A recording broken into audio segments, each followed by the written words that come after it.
Babangida drops bombshell, reveals why he annulled June 12. Former military president, General Ibrahim Babangida, has finally revealed why he annulled June 12 presidential election. The June 12 presidential election was believed to have been won by late MKO Abiola. He said he was compelled to nullify the election because of security threats to the enthronement of a democratic government at that time. For the first time since the annulment of June 12, 1993 presidential election won by the late business mogul, Bashorun MKO Abiola, former military president, General Ibrahim Babangida, has given a reason for the annulment.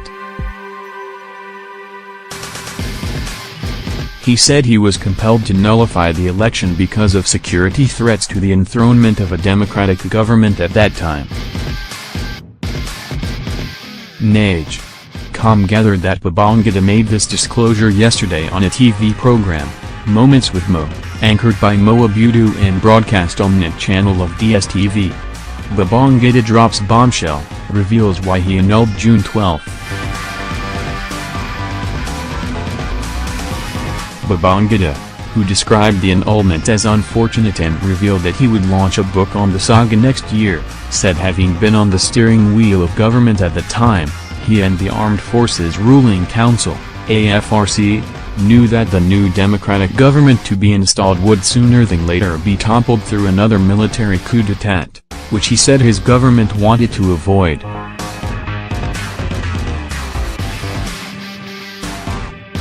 According to him, his regime had decided that it would be the last administration that would ascend the seat of power through coup, adding that it would make no sense to install a democratic government that would be truncated within another 6 months.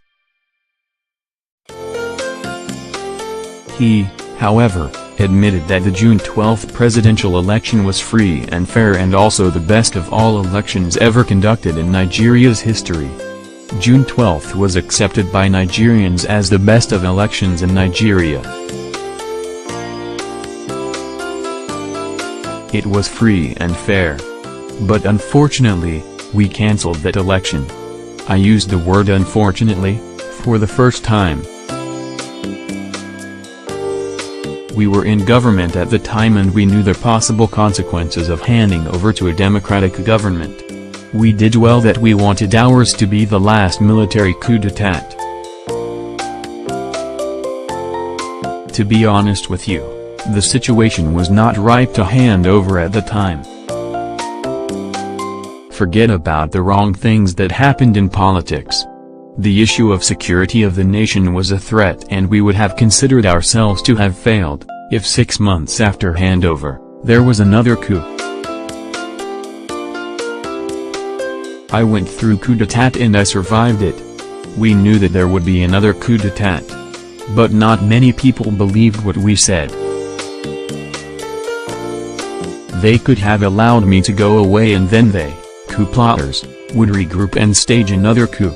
This is how coups are staged. One man will always come to complain. And he will try to convince you about his complaints, Babangida said. He said security threats to the advent of democracy at the time culminated in fresh plans to conduct another election within another 6 months after June 12 annulment, with better strategy, but which he said he could not achieve as a result of the hostility which accompanied the cancellation. According to him, another election was conceived to come up in November 1993. He revealed further that he was determined to conduct another election which culminated in the constitution of an interim national government, ING, which he noted was eventually toppled by a military coup staged by General Sani Abacha. Babangida implied that what happened to the ING was eventually the fate that would have befallen the civil rule which his regime would have handed over to. The former military president said the whole concept of his regime's plan to hand over to a civil government was aimed at effecting a lasting change which could put paid to rigging.